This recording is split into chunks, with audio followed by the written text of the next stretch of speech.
Welcome back. ਮੈਂ Manveer Kaur.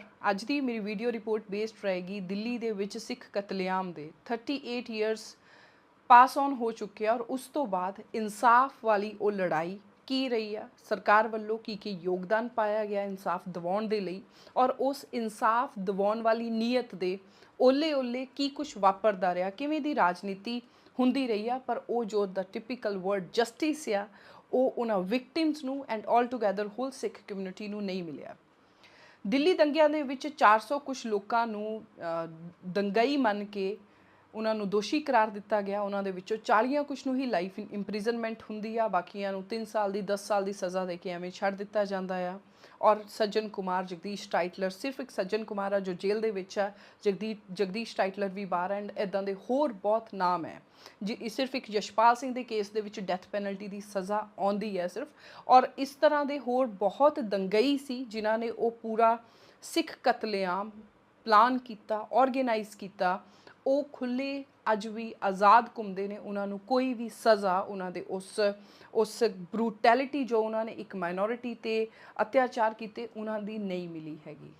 NDA ਔਰ UPA ਦੇ ਨਾਮ ਤੋਂ ਅਲੱਗ-ਅਲੱਗ ਸਰਕਾਰਾਂ ਬਾਰ-ਬਾਰ ਕੇਂਦਰ ਦੇ ਵਿੱਚ ਆਈਆਂ ਨੇ ਔਰ ਉਹਨਾਂ ਦੇ ਦੌਰਾਨ 10 ਅਲੱਗ-ਅਲੱਗ ਕਮਿਸ਼ਨ ਐਂਡ ਕਮੇਟੀਜ਼ ਬਣੀਆਂ ਨੇ ਜਿਨ੍ਹਾਂ 'ਤੇ ਦਾਅਵਾ ਕੀਤਾ ਗਿਆ ਸੀ ਕਿ ਇਹ ਇਨਸਾਫ ਦੇਣਗੇ, ਇਹ ਜਾਂਚ ਕਰਨਗੇ, ਇੰਡੀਪੈਂਡੈਂਟ ਇਨਵੈਸਟੀਗੇਸ਼ਨ ਹੋਏਗੀ। ਪਰ ਉਹਦੇ 'ਚ ਅਲਟੀਮੇਟਲੀ ਕੁਝ ਵੀ ਖਾਸ ਆਪਣੇ ਸਾਹਮਣੇ ਅੱਜ ਨਿਕਲ ਕੇ ਨਹੀਂ ਹੈ। 2018 ਦੇ ਵਿੱਚ ਸੱਜਣ ਕੁਮਾਰ ਇੱਕ ਹਾਈ ਪ੍ਰੋਫਾਈਲ ਬੰਦਾ ਸੀ, ਪੋਲੀਟੀਸ਼ੀਅਨ ਸੀ। ਉਹਦੀ ਕਨਵਿਕਸ਼ਨ ਜਿਹੜੀ ਲਾਈਫ ਇੰਪ੍ਰਿਜ਼ਨਮੈਂਟ ਆ ਉਹੀ ਇੱਕ ਵੱਡੀ ਅਚੀਵਮੈਂਟ ਇੱਕ ਤਰ੍ਹਾਂ ਦੇ ਨਾਲ ਅੱਜ ਤੱਕ ਗਿਣੀ ਜਾ ਸਕਦੀ ਆ। But that achievement is so negligible ਕਿਉਂਕਿ ਐਡਾ ਵੱਡਾ ਮੈਸੇਕਰ ਉੱਥੇ ਕੀਤਾ ਗਿਆ ਸੀ। 10 ਅਲੱਗ-ਅਲੱਗ ਕਮਿਸ਼ਨਸ ਐਂਡ ਕਮੇਟੀਜ਼ ਜਿਹੜੀਆਂ ਨੇ ਉਹ ਦਿੱਲੀ ਸਿੱਖ ਕਤਲੇਆਮ ਦਾ ਇਨਸਾਫ ਦੇਣ ਦੀ ਕੋਸ਼ਿਸ਼ ਦੇ ਵਿੱਚ ਬਣਾਈਆਂ ਗਈਆਂ। ਸਭ ਤੋਂ ਪਹਿਲਾਂ ਨਵੰਬਰ 1984 ਦੇ ਵਿੱਚ ਹੀ ਇੱਕ ਕਮਿਸ਼ਨ ਜਿਹੜਾ ਉਹ ਬਣਾ ਦਿੱਤਾ ਗਿਆ ਸੀ। ਉਹ ਕਮਿਸ਼ਨ ਸੀ ਮਾੜਵਾ ਕਮਿਸ਼ਨ।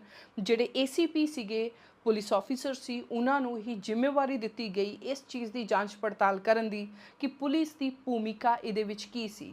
ਕਿਉਂਕਿ ਪੁਲਿਸ ਦੀ ਭੂਮਿਕਾ 'ਤੇ ਉਸ ਸਮੇਂ ਸ਼ੱਕ ਇਹ ਸੀਗਾ, ਜੋ ਬਹੁਤ ਡਟ ਕੇ ਲੋਕ ਕਹਿ ਰਹੇ ਸੀ ਕਿ ਪੁਲਿਸ ਨੇ ਆਪ ਨਾਲ ਖੜੇ ਹੋ ਕੇ ਇਹ ਦੰਗੇ ਜਿਹੜੇ ਨੇ ਕਰਵਾਏ ਨੇ। ਔਰ ਇਸ ਕਮਿਸ਼ਨ ਦੀ ਜਿਹੜਾ ਇਹ ਮਾੜਵਾ ਕਮਿਸ਼ਨ ਸੀ ACP ਦੇ ਅੰਦਰ, ਇਹਦੀ ਕਾਰਵਾਈ ਨੂੰ ਹੋਮ ਮਿਨਿਸਟਰੀ ਵੱਲੋਂ ਰੋਕ ਦਿੱਤਾ ਗਿਆ, ਅੱਗੇ ਨਹੀਂ ਕਰਨ ਦਿੱਤਾ ਗਿਆ।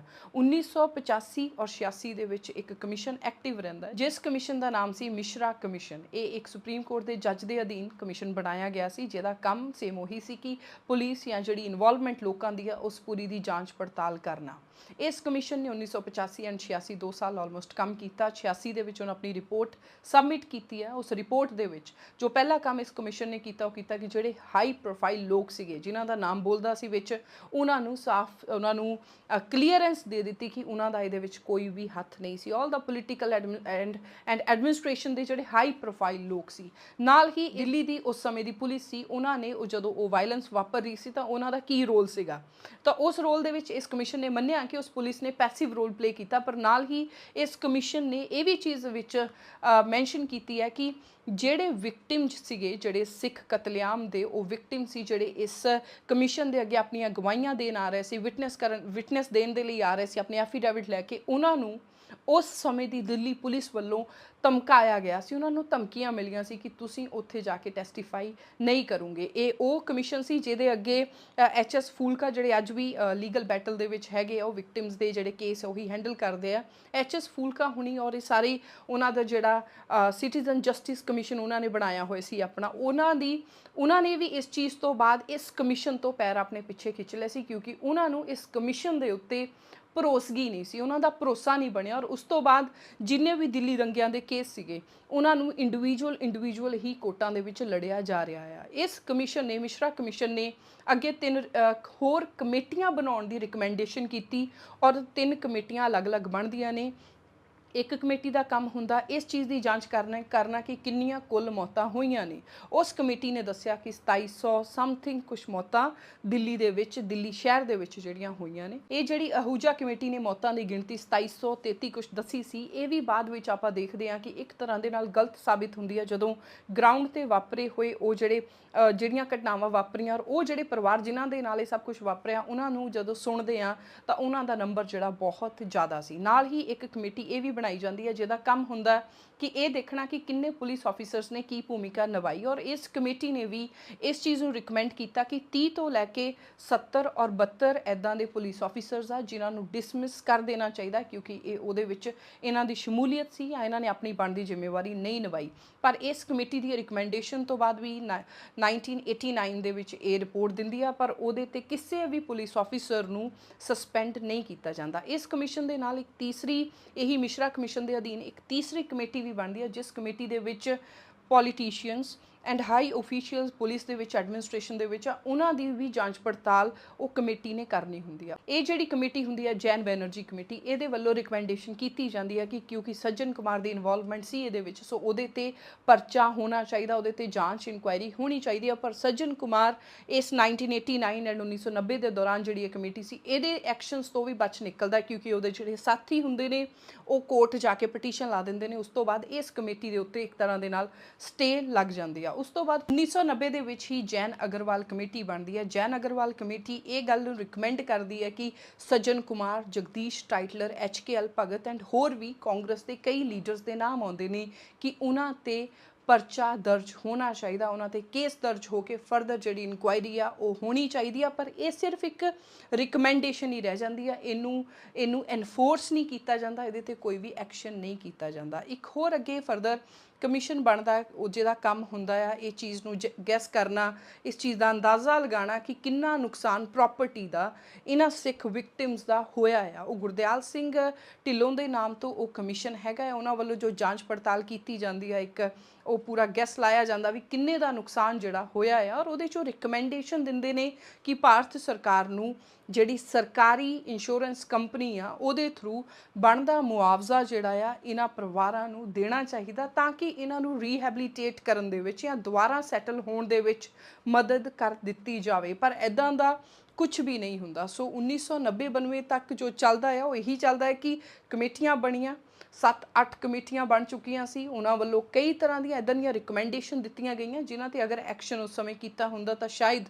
वो इंसाफ वाला या जिहड़ा वो डिफरेंस दिल्ली दा और सिखां दा पैदा होया वो शायद घट जांदा। पर कोई भी कार्रवाई, कोई भी एक्शन उन्हां रिकमेंडेशनस नूं फॉलो नहीं किया गया। उस तो बाद आके सरकार दा एक जदों आपां डायरैक्टली साल 2000 दे विच आउंदे आ तां सरकार बदलदी है, सेंटर दे विच NDA दी सरकार आउंदी है और उस समय नानावती कमीशन आउंदा है। पार्लीमेंट दे अपर हाउस राज्य सभा दे विच यूनैनिमसली एक मता पास करके नानावती कमीशन जिहड़ा बनाया गया सी और इस कमीशन ने 4 साल तक अपना काम किया, 2000 तो 2004 तक। 2004 दे विच अपनी रिपोर्ट सबमिट करदे और report they which Jagdish Tytler, Sajjan Kumar and Kamal Nath नूं दोषी प्रॉपर उन्हां दे एविडेंसिस दिंदे आ कि इन्हां दी उस कतलेआम नूं कराउण दे विच उन्हां दा रोल की सी। ये उही समा हुंदा जदों जगदीश टाइटलर अपने अहुदे तो अस्तीफा दिंदा है, उन्होंने अस्तीफा देना पैंदा है क्योंकि एक बहुत वड्डा प्रैशर जिहड़ा क्रिएट हो जाता है। नानावती कमीशन की रिपोर्ट दे विच राजीव गांधी जो उस समय के प्रधानमंत्री हुंदे आ 1984 के वेले उन्हां नूं बिल्कुल क्लीयरेंस दे दित्ती जाती है कि उन्हां दा कोई रोल नहीं सीगा। पर हाँ, पुलिस ने एक पैसिव रोल प्ले किया, इस चीज़ नूं पुख्ता उस रिपोर्ट दे विच दस्सिया जांदा है। इसी रिपोर्ट तो बाद डॉक्टर मनमोहन सिंह ने पार्लीमेंट दे विच इस 1984 के सिख कतलेआम की माफ़ी मंगी सी। पर उस तो बाद UPA की सरकार आ जाती है कांग्रेस की दोबारा and this report Nanavati commission की report is totally strongly criticised rather flabbergasted और इनू बिल्कुल ही नकार दिता जाता। जगदीश टाइटलर नूं CBI वल्लों 2009 दे विच बरी कर दिता जाता और ये उही समा 2009 का उही समा जदों एक पत्रकार जरनैल सिंह वल्लों जिहड़े बाद विच आम आदमी पार्टी नाल एसोसीएटेड हुंदे उन्हां वल्लों अपना जिहड़ा शू है, अपनी जुत्ती है, वो पी चिदंबरम वल मारी जाती है। पर चलो OP चिदंबरम वल्लों कोई भी जिहड़ा केस या रजिस्टर नहीं हुंदा हैगा, बट वो एक ऐदां दी वो इवेंट आ जिहड़ी अपने सारिਆਂ ਨੂੰ काफ़ी अपने दिलों ਦੇ ਵਿੱਚ हैगी आ, ਆਪਾਂ ਨੂੰ याद हैगी है, इस करके मैं ਉਹਨੂੰ ਵਿੱਚ कनैक्ट कर रही हाँ ताकि ਆਪਾਂ समझ सकीए कि नानावती कमीशन ਦੇ ਕਹਿਣ ਤੇ जगदीश टाइटलर ਨੂੰ अस्तीफा देना ਪਿਆ ਸੀ ਆਪਣੇ ਅਹੁਦੇ ਤੋਂ। पर साल 2009 ਆਉਂਦੇ ਹੀ ਜਦੋਂ ਕਾਂਗਰਸ ਦੀ ਸਰਕਾਰ ਸੀ जगदीश टाइटलर ਨੂੰ ਬਰੀ ਕਰ ਦਿੱਤਾ ਜਾਂਦਾ। ਉਹ ਗੱਲ ਵੱਖਰੀ ਹੈ ਕਿ ਦਿੱਲੀ ਕੋਰਟ ਦੇ ਆਦੇਸ਼ਾਂ ਦੇ ਉੱਤੇ जगदीश टाइटलर ਤੇ ਦੁਬਾਰਾ ਕੇਸ ਚੱਲਦਾ ਹੈ ਜਿਹਦੀ ਹਜੇ ਵੀ ਸਟਿਲ ਪੈਂਡਿੰਗ ਆ ਸਾਲ 2018 ਦੇ ਵਿੱਚ ਸੁਪਰੀਮ ਕੋਰਟ ਨੇ ਆਪਣੇ ਲੈਵਲ ਤੇ ਹੀ ਇੱਕ ਸਪੈਸ਼ਲ ਇਨਵੈਸਟੀਗੇਸ਼ਨ ਟੀਮ SIT ਬਣਾਈ। 3 ਮੈਂਬਰਾਂ ਦੀ ਸੀ, ਉਹਦੇ ਵਿੱਚ 2 ਮੈਂਬਰ ਰਹਿ ਜਾਂਦੇ ਆ, ਪਰ ਉਹ ਇੱਕ ਇਨਵੈਸਟੀਗੇਸ਼ਨ ਆਪਣੇ ਲੈਵਲ ਤੇ ਹੀ ਕੇਸਿਸ ਦੀ ਕਰਦੇ ਨੇ ਔਰ ਉਹਦੇ ਹੀ ਅਧੀਨ ਜਿਹੜੀਆਂ ਅੱਜ ਤੱਕ ਦੀਆਂ ਸੁਣਵਾਈਆਂ ਜਿਹੜੀਆਂ ਨੇ ਉਹ ਸੁਪਰੀਮ ਕੋਰਟ ਦੀ ਉਸ SIT ਦੀ ਇਨਵੈਸਟੀਗੇਸ਼ਨ ਐਂਡ ਉਹਦੇ ਅੰਦਰ ਹੀ ਚੱਲਦੀਆਂ ਆ ਰਹੀਆਂ ਨੇ। ਇਸੇ ਸਮੇਂ ਦੌਰਾਨ ਸਾਲ 2011, 12, 13 ਦੇ ਦੌਰਾਨ ਸਿੱਖਸ ਫॉर ਜਸਟਿਸ ਨਾਮ ਦੀ ਜਥੇਬੰਦੀ, ਜਿਹੜੀ ਕਿ ਇੱਕ ਫੋਰਨ ਬੇਸਡ ਜਥੇਬੰਦੀ ਹੈ, ਜਿਹਨੂੰ ਭਾਰਤ ਦੇ ਵਿੱਚ ਬੈਨ ਕੀਤਾ ਹੋਇਆ ਹੈ, ਜਿਹਨੂੰ ਭਾਰਤ ਦੇ ਵਿੱਚ ਟੈਰਰਿਸਟ ਆਰਗੇਨਾਈਜੇਸ਼ਨ ਕਿਹਾ ਜਾਂਦਾ ਹੈ। ਐਂਡ ਗੁਰਪਤਵੰਤ ਸਿੰਘ ਪੰਨੂ ਜੋ ਕੈਨੇਡਾ ਦੇ ਵਿੱਚ ਰੈਫਰੈਂਡਮ ਵਾਲੀ ਗੇਮ ਖੇਡ ਰਹੇ ਨੇ, ਉਹਨਾਂ ਵੱਲੋਂ ਉਸ ਜਥੇਬੰਦੀ ਸਿੱਖਸ ਫॉर ਜਸਟਿਸ ਵੱਲੋਂ ਕਮਲ ਨਾਥ, ਸੋਨੀਆ ਗਾਂਧੀ ਐਂਡ ਹੋਰ ਬਹੁਤ ਲੀਡਰਸ ਦੇ ਉੱਤੇ ਇੱਕ ਜਿਹੜਾ ਸਿਵਲ ਸੂਟ ਜਾਂ ਸਿਵਲ ਕੇਸ ਜਾਂ ਰਿਟਾਂ ਜਿਹੜੀਆਂ ਉਹ ਨਿਊਯਾਰਕ ਅਮਰੀਕਾ ਦੀ ਕੋਰਟ ਦੇ ਵਿੱਚ ਪਾਈਆਂ ਜਾਂਦੀਆਂ ਨੇ, ਪਰ ਉਹ ਕੇਸ ਜਿਹੜੇ ਸਾਰੇ ਫੈਲ ਫਲੈਟ। ਉਹਨਾਂ ਦਾ ਕੁਝ ਵੀ ਖਾਸ ਆਪਾਂ ਕਹੀਏ ਕਿ ਫਰਕ ਜਿਹੜਾ ਆ ਉਹ ਇਹਦੇ ਵਿੱਚ 1984 ਦੀ ਇਨਸਾਫ ਦੀ ਲੜਾਈ ਦੇ ਵਿੱਚ ਨਹੀਂ ਪਿਆ, ਪਰ ਇੱਕ ਐਫਰਟ ਜਿਹੜਾ ਸੀ ਸਿੱਖਸ ਫॉर ਜਸਟਿਸ ਵੱਲੋਂ ਕੀਤਾ ਜਾਂਦਾ ਆ। ਇੱਕ ਤਰ੍ਹਾਂ ਦੇ ਨਾਲ ਨਿਊਯਾਰਕ ਦੀਆਂ ਕੋਰਟਸ ਵੱਲੋਂ ਇਹ ਕਹਿਣਾ ਸੀ ਕਿ ਉਹਨਾਂ ਦੀ ਜੂਰਿਸਡਿਕਸ਼ਨ ਤੋਂ ਬਾਅਦ ਦਾ ਮਾਮਲਾ ਆ। 2014 ਦੇ ਵਿੱਚ ਹੀ ਅਰਵਿੰਦ ਕੇਜਰੀਵਾਲ ਜੀ ਦੀ ਫੁੱਲ ਚੜਾਈ ਸੀ ਪੋਲੀਟੀਕਲੀ, ਔਰ ਉਹਨਾਂ ਵੱਲੋਂ ਕਿਹਾ ਗਿਆ ਸੀ ਕਿ ਦਿੱਲੀ ਦੇ ਵਿੱਚ ਉਹ ਇੱਕ SIT ਬਣਾਉਣਗੇ ਔਰ ਉਸ SIT ਦੇ ਅਧੀਨ 1984 ਦੇ ਜਿਹੜੇ ਦੰਗਾ ਪੀੜਤ ਆ ਉਹਨਾਂ ਦੀ ਪੂਰਾ ਇਨਸਾਫ ਦੀ ਲੜਾਈ ਜਿਹੜੀ ਆ ਉਹਦੇ ਵਿੱਚ ਲੜੀ ਜਾਊਗੀ। ਪਰ ਉਹ SIT ਦੁਆਰਾ ਕਦੀ ਵੀ ਉਹਦਾ ਚੇਤਾ ਵੀ ਆਈ ਥਿੰਕ ਅਰਵਿੰਦ ਕੇਜਰੀਵਾਲ ਜੀ ਨੂੰ ਨਹੀਂ ਆਇਆ। ਪੰਜਾਬ ਦੀਆਂ 2 ਇਲੈਕਸ਼ਨਾਂ ਉਸ ਤੋਂ ਬਾਅਦ ਲੰਘ ਜਾਂਦੀਆਂ ਨੇ, ਕਦੀ ਵੀ ਉਹ SIT ਬਣਾਉਣ ਦਾ ਜ਼ਿਕਰ ਨਹੀਂ ਕਰਦੇ। ਅਕਾਲੀ ਦਲ ਦੀ ਭੂਮਿਕਾ ਦੇ ਉੱਤੇ ਇੱਕ ਟੋਟਲੀ ਅਲੱਗ ਵੀਡੀਓ ਬਣਾਉਣੀ ਬਣਦੀ ਆ, ਕਿਉਂਕਿ ਅਕਾਲੀ ਦਲ ਇੱਕ ਪੰਥਕ ਪਾਰਟੀ ਆ ਪੰਜਾਬ ਦੀ, ਜਿਹਦੇ ਤੇ ਪੰਜਾਬ ਦੇ ਜਿੰਨੇ ਵੀ ਲੋਕ ਪੰਥਕ ਲੋਕ ਨੇ ਇੱਕ ਅਕਾਲੀ ਦਲ ਤੇ ਭਰੋਸਾ ਕਰਦੇ ਰਹੇ ਨੇ। ਔਰ ਅਕਾਲੀ ਦਲ ਨੇ ਇਹਨਾਂ ਦੰਗਿਆਂ ਤੋਂ ਬਾਅਦ ਇਹਨਾਂ ਦੰਗਾ ਪੀੜਤਾਂ ਨੂੰ ਇਨਸਾਫ ਦਿਵਾਉਣ ਲਈ ਕੀ ਯੋਗਦਾਨ ਪਾਇਆ, ਉਹਦੇ ਲਈ ਇੱਕ ਟੋਟਲੀ ਅਲੱਗ ਵੀਡੀਓ ਦੇ ਵਿੱਚ ਆਪਾਂ ਗੱਲ ਕਰਾਂਗੇ। ਕਿਉਂਕਿ ਅੱਜ ਦੇ ਸਮੇਂ ਦੇ ਵਿੱਚ ਤਾਂ ਆਪਾਂ ਇਹੀ ਦੇਖ ਪਾ ਰਹੇ ਹਾਂ ਕਿ ਅਕਾਲੀ ਦਲ ਨੇ ਇਸ 1984 ਦੇ ਸਿੱਖ ਕਤਲੇਆਮ ਨੂੰ ਮਨੋਂ ਹੀ ਵਿਸਾਰ ਦਿੱਤਾ। ਇੱਕ ਤਰ੍ਹਾਂ ਦੇ ਨਾਲ ਪੰਜਾਬ ਦੇ ਵਿੱਚ ਕਈ ਜਥੇਬੰਦੀਆਂ ਨੇ, even Akali Dal we sometimes Bhai Sukha and ਜਿੰਦਾ ਦੀ ਜਿਹੜੀ ਬਰਸੀ ਆ ਉਹਦੇ ਤੇ ਸਮਾਗਮ ਆਪਣੇ ਕਰਦੇ ਨੇ। ਭਾਈ ਸੁੱਖਾ ਔਰ ਜਿੰਦਾ ਵੱਲੋਂ ਭਾਈ ਸੁੱਖਾ, ਭਾਈ ਜਿੰਦਾ ਔਰ ਨਾਲ ਰਣਜੀਤ ਸਿੰਘ ਕੁੱਕੀ ਗਿੱਲ, ਇਹਨਾਂ ਵੱਲੋਂ ਲਲਿਤ ਮਾਕਨ ਜੋ MP ਸੀ ਕਾਂਗਰਸ ਦੇ, ਉਹਨਾਂ ਦਾ ਮਰਡਰ ਕੀਤਾ ਜਾਂਦਾ। ਉਹ ਮਰਡਰ ਕਿਉਂ ਕੀਤਾ ਜਾਂਦਾ? ਕਿਉਂਕਿ ਇਹ ਸਾਰੇ ਕਮਿਸ਼ਨ ਇੱਕ ਪਾਸੇ ਆ, ਇਹ ਸਰਕਾਰੀ ਕਮੇਟੀ ਸੀਗੀਆਂ, ਇੱਕ ਹੋਰ ਗੈਰ ਸਰਕਾਰੀ ਆਰਗੇਨਾਈਜੇਸ਼ਨ ਸੀ ਜਿਨ੍ਹਾਂ ਨੇ ਹਿਊਮਨ ਰਾਈਟਸ ਦੀ ਵਾਇਲੇਸ਼ਨ ਹੁੰਦੀ ਹੋਈ ਦੇਖ ਕੇ ਆਪਣੇ ਲੈਵਲ ਤੇ ਇੱਕ ਕੰਮ ਕਰਨਾ ਸ਼ੁਰੂ ਕੀਤਾ। ਇੱਕ ਫੈਕਟ ਫਾਈਂਡਿੰਗ ਮਿਸ਼ਨ ਬਣਾਇਆ, ਉਹਨਾਂ ਦੀ ਇੱਕ ਰਿਪੋਰਟ ਪਬਲਿਸ਼ ਹੁੰਦੀ ਆ, ਹੂ ਆਰ ਦਾ ਗਿਲਟੀ। ਉਹਦੇ ਵਿੱਚ ਨਾਮ ਲਏ ਜਾਂਦੇ ਨੇ, ਉਹਨਾਂ ਨੇ ਇੱਕ ਆਪਣੀ ਪ੍ਰੋਪਰ ਉਹਨਾਂ ਦੇ ਘਰ ਚਲਾਏ ਗਏ, ਉਹਨਾਂ ਦੇ ਗੁਆਂਢੀਆਂ ਨੇਬਰਸ ਨੂੰ ਪੁੱਛਿਆ ਗਿਆ, ਜਿਹੜੇ ਵਿਕਟਿਮ ਸੀਗੇ ਉਹਨਾਂ ਵਿਕਟਿਮਸ ਨੂੰ ਪੁੱਛਿਆ ਗਿਆ, ਪੁਲਿਸ ਦੀ, ਪੋਲੀਟੀਸ਼ੀਅਨਸ ਦੀ, ਔਰ ਜਿੱਥੋਂ ਤੱਕ ਉਹ ਪਹੁੰਚ ਕਰ ਸਕਦੇ ਸੀ ਉੱਥੇ ਜਾਂਚ ਪੜਤਾਲ ਕਰਕੇ ਉਹਨਾਂ ਨੇ ਇੱਕ ਪੂਰੀ ਫੈਕਟ ਤੱਥਾਂ ਨਾਲ ਭਰਪੂਰ ਜਾਣਕਾਰੀ ਦਿੱਲੀ ਦੇ ਸਿੱਖ ਕਤਲੇਆਮ ਤੇ ਦਿੱਤੀ ਸੀ। ਔਰ ਉਹਦੇ ਵਿੱਚ ਚੌਥੇ ਨੰਬਰ ਤੇ ਲਲਿਤ ਮਾਕਨ ਦਾ ਨਾਮ ਸੀ, ਉਹਦੇ ਵਿੱਚ ਬਹੁਤ ਹੋਰ ਕਾਂਗਰਸੀਆਂ ਦੇ ਵੀ ਨਾਮ ਸੀ, ਅਰਜੁਨ ਦਾਸ ਦਾ ਨਾਮ ਸੀ। ਸੋ ਇਹਨਾਂ ਦਾ ਮਰਡਰ ਕਰ ਦਿੱਤਾ ਜਾਂਦਾ। ਸੋ ਇੱਕ ਉਹ ਦੌਰ 1984 ਤੋਂ ਬਾਅਦ 1985-86 ਉਹ ਦੌਰ ਆ ਗਿਆ ਸੀ ਜਦੋਂ ਸਿੱਖਾਂ ਨੇ ਔਰ ਕਈ ਸਿੱਖ ਜਥੇਬੰਦੀਆਂ ਨੇ ਇਨਸਾਫ ਲੈਣ ਦੀ ਲੜਾਈ ਨੂੰ ਆਪਣੇ ਹੱਥਾਂ ਦੇ ਵਿੱਚ ਲੈ ਲਿਆ ਸੀ। ਅੱਜ ਤੱਕ 38 ਈਅਰਸ ਜਿਹੜੇ ਪਾਸ ਹੋ ਚੁੱਕੇ ਆ, ਪਰ ਠੋਸ ਇਨਸਾਫ ਜਿਹੜੇ ਪਰਪੀਟਰੇਟਰ ਸੀ ਉਹਨਾਂ ਨੂੰ ਕਿਤੇ ਵੀ ਆਪਣੀ ਜੁਡੀਸ਼ਰੀ ਸਜ਼ਾ ਨਹੀਂ ਦੇ ਪਾਈ। ਔਰ ਈਵਨ ਜਿਹੜੀ ਆਪਣੀ ਪੋਲਿਟਿਕਸ ਆ ਉਹਨਾਂ ਪਰਪੀਟਰੇਟਰਸ ਦੇ ਚਿਹਰੇ ਵੀ ਆਪਣੇ ਸਾਹਮਣੇ ਸਾਫ਼ ਕਰਕੇ ਨਹੀਂ ਲਿਆ ਪਾਈ ਹੈਗੀ। ਹੁਣ BJP ਦੀ ਸਰਕਾਰ ਆ, ਸੋ ਇਸ ਕਰਕੇ ਟਰੁੱਥ ਕਮਿਸ਼ਨ ਦੀ ਜਿਹੜੀ ਮੰਗ ਆ ਉਹ ਉੱਠੀ ਆ। ਹੂ ਆਰ ਦਾ ਗਿਲਟੀ ਨਾਮ ਦੀ ਜਿਹੜਾ ਉਹ ਫੈਕਟ ਫਾਈਂਡ ਕਰਕੇ ਇੱਕ ਰਿਪੋਰਟ ਜਿਹੜੀ ਤਿਆਰ ਕੀਤੀ ਗਈ ਸੀ, ਉਹ ਕੀਤੀ ਗਈ ਸੀ JP ਨਾਰਾਇਣ।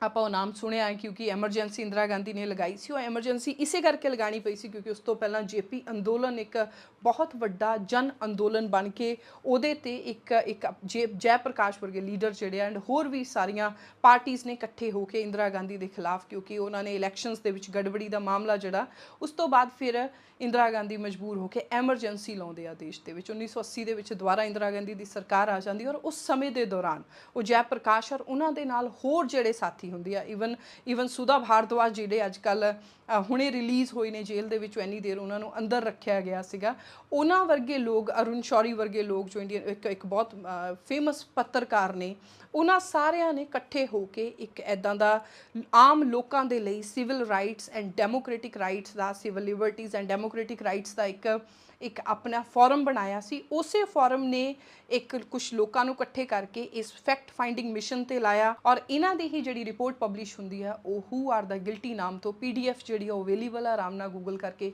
ਪੜ੍ਹੀ ਜਾ ਸਕਦੀ ਆ। ਕੋਈ ਖਾਸ ਵੱਡਾ ਡਾਕੂਮੈਂਟ ਨਹੀਂ ਆ, ਪਰ ਕਾਫੀ ਇੰਨੇ ਕੁ ਪੇਜਸ ਆ ਵੀ ਤੁਸੀਂ ਇੱਕ ਵਾਰੀ ਬੈਠ ਕੇ ਪੜ੍ਹ ਸਕਦੇ ਹੋ। ਉਹਦੇ ਵਿੱਚ ਕਾਫੀ ਨਾਮ ਔਰ ਕਿਵੇਂ ਉਹ ਸਾਰਾ ਕੁਝ ਵਾਪਰਦਾ ਹੈ ਉਹਨੂੰ ਉਹਦੇ ਵਿੱਚ ਡਿਸਕ੍ਰਾਈਬ ਕੀਤਾ ਹੋਇਆ ਆ।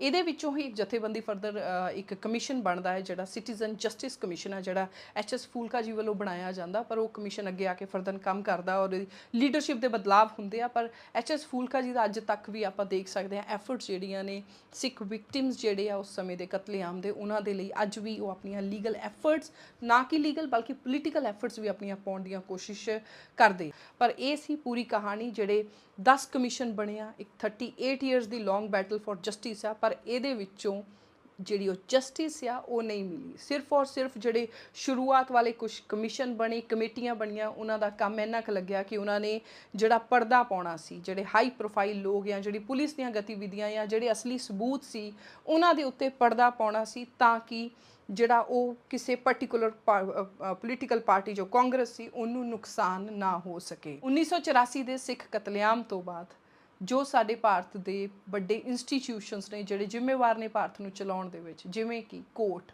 ਪੁਲਿਸ, ਐਡਮਿਨਿਸਟ੍ਰੇਸ਼ਨ ਐਂਡ ਈਵਨ ਸੰਸਦ ਵੀ, ਉਹ ਕਿੰਨੀ ਬੁਰੀ ਤਰ੍ਹਾਂ ਇਰੋਡ ਹੋ ਚੁੱਕੇ ਨੇ। ਉਹਨਾਂ ਦਾ ਜਿਹੜਾ ਜਸਟਿਸ ਡਿਲੀਵਰੀ ਸਿਸਟਮ ਕਿਹੋ ਜਿਹਾ ਹੈ ਉਹ ਆਪਾਂ ਨੂੰ ਸਾਫ਼ ਨਜ਼ਰ ਆਉਂਦਾ ਕਿ 38 ਸਾਲ 38 ਵਰੇ ਬੀਤ ਜਾਣ ਤੋਂ ਬਾਅਦ ਵੀ ਇੱਕ ਤਰ੍ਹਾਂ ਦੇ ਨਾਲ 1984 ਦਾ ਸਿੱਖ ਕਤਲੇਆਮ ਪੋਲੀਟੀਕਲ ਪਾਰਟੀਆਂ ਨੇ ਭੁਲਾ ਰੱਖਿਆ, ਸਿਰਫ ਔਰ ਸਿਰਫ ਆਪਣੇ ਲਈ ਇੱਕ ਪੋਲਿਟਿਕਸ ਖੇਡਣ ਦੇ ਲਈ। ਜਦੋਂ ਸੱਤਾ ਤਬਦੀਲੀ ਹੋਣੀ ਹੁੰਦੀ ਆ ਉਦੋਂ ਵਰਤਿਆ ਜਾਣ ਵਾਲਾ ਇਹ ਇੱਕ ਟੌਪਿਕ ਰਹਿ ਚੁੱਕਾ ਹੈ। ਇਹਦੇ ਵਿੱਚ ਜੋ ਅਸਲੀ ਇਨਸਾਫ ਆ ਉਹਨਾਂ ਵਿਕਟਿਮਸ ਨੂੰ, ਉਹਨਾਂ ਪਰਿਵਾਰਾਂ ਨੂੰ ਅੱਜ ਤੱਕ ਵੀ ਨਹੀਂ ਮਿਲਿਆ ਹੈਗਾ।